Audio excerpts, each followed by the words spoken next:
Hey guys, it's Bobby, and today I'm going to teach you how to solve a Rubik's Cube. So you see, Rubik's Cubes are actually really hard to solve, so I'm going to teach you how to do it.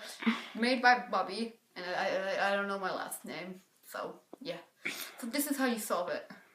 You get a sword, and you hit it! You hit it as hard as you can! Oh, you don't want that Rubik's Cube to live! Yeah, no one likes math, so you kill it. Then you get then you get a Hulk fist, and you punch it. Then you throw the Hulk fist. Then you get a small gun, and you shoot it.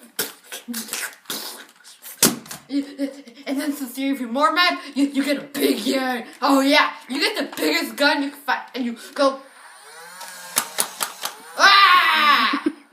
Then, last but not least, you read a book, and then you take the book to life. Harry Potter. Ah!